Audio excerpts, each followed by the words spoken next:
राधे राधे, हरे कृष्णा। आप सभी का मेरे YouTube चैनल मेरा घर वृंदावन में हार्दिक स्वागत है। आपका दिन शुभ और मंगलमय हो और कान्हा जी की कृपा आप पर यूं ही बरसती रहे।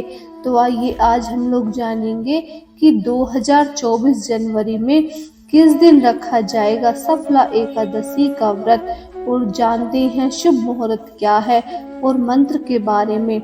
आइए जानते हैं। एकादशी के व्रत के दिन भगवान विष्णु की पूजा की जाती है। मान्यता है कि पौष माह के कृष्ण पक्ष की एकादशी का व्रत रखने से जीवन में सफलता प्राप्त होती है, इसीलिए इसे सफला एकादशी कहा जाता है। वैसे तो हर महीने में एकादशी के 2 व्रत होते हैं। एकादशी के व्रत के दिन भगवान विष्णु की पूजा की जाती है। मान्यता है कि पौष माह के कृष्ण पक्ष की एकादशी का व्रत रखने से जीवन में सफलता प्राप्त होती है, इसीलिए इसे सफला एकादशी कहा जाता है। यह साल की पहली एकादशी होगी। तो आइए जानते हैं कब है सफला एकादशी। तो आइए जानते हैं कि पूजा का शुभ मुहूर्त क्या रहेगा और किस दिन रखी जाएगी सफला एकादशी का व्रत।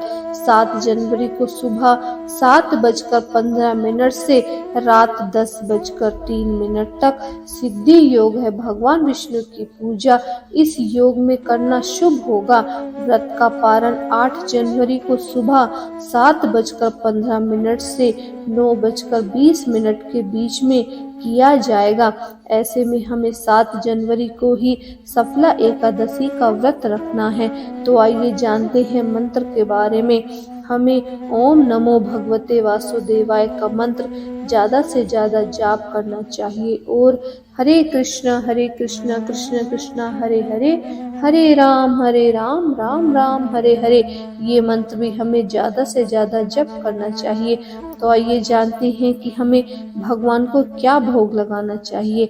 सफला एकादशी की पूजा में भगवान विष्णु को पीले वस्त्र जरूर अर्पित करें। पूजा में हल्दी, चंदन, धूप, दीप का उपयोग करें। प्रसाद में तुलसी की पत्तियां चढ़ाना बेहद शुभ माना जाता है। देखिए, तुलसी की पत्तियां हमें एक दिन पहले ही तोड़ लेनी चाहिए, क्योंकि 7 जनवरी को संडे पड़ रहा है। और प्रभु को दूध से बनी खीर, फल और मिठाई का भोग लगाएं। माना जाता है कि सफला एकादशी का व्रत करने से कार्यों में सफलता मिलती है, जीवन के दुखों से छुटकारा मिलता है, मोक्ष की प्राप्ति होती है और मनचाही मनोकामना पूर्ण होती है। मान्यता अनुसार व्रत के दिन सफला एकादशी की कथा सुनने से पूजा सफल हो जाती है। तो आइए अब हम लोग सुनेंगे सफला एकादशी व्रत की कथा। बोलिए विष्णु भगवान की जय। पौराणिक कथाओं के अनुसार प्राचीन काल में चंपावती नगर में महिष्मान नामक एक राजा उसके 4 पुत्रों के साथ रहता था।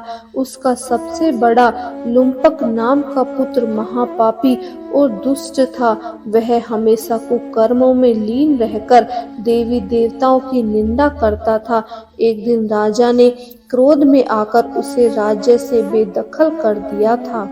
इसके बाद लुम्पक जंगल में रहकर मांसाहार खाकर अपना जीवन यापन कर रहा था।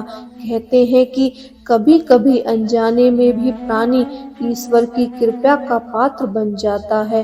ऐसा ही कुछ लुम्पक के साथ भी हुआ था। एक दिन भीषण ठंड की वजह से वह रात में सो नहीं पाया। रात भर ठंड में कांपता रहा, जिसके कारण वह मूर्छित हो गया। उस दिन पौष माह के कृष्ण पक्ष की 10वीं तिथि थी। अगले दिन जब होश आया तो अपने पाप कर्मों पर पछतावा हुआ और उसने जंगल से कुछ फल इकट्ठा किए और पीपल के पेड़ के पास रखकर भगवान विष्णु का स्मरण किया। इस सर्द रात को भी उसे नींद नहीं आई। वह जागरण कर श्री हरि की आराधना में लिप्त था। ऐसे में अनजाने में उसने सफला एकादशी का व्रत पूरा कर लिया। सफला एकादशी व्रत के प्रताप से विष्णु जी ने उसे समस्त पापों से मुक्त कर दिया और वह पुनः राज्य में पिता के पास रहने लगा।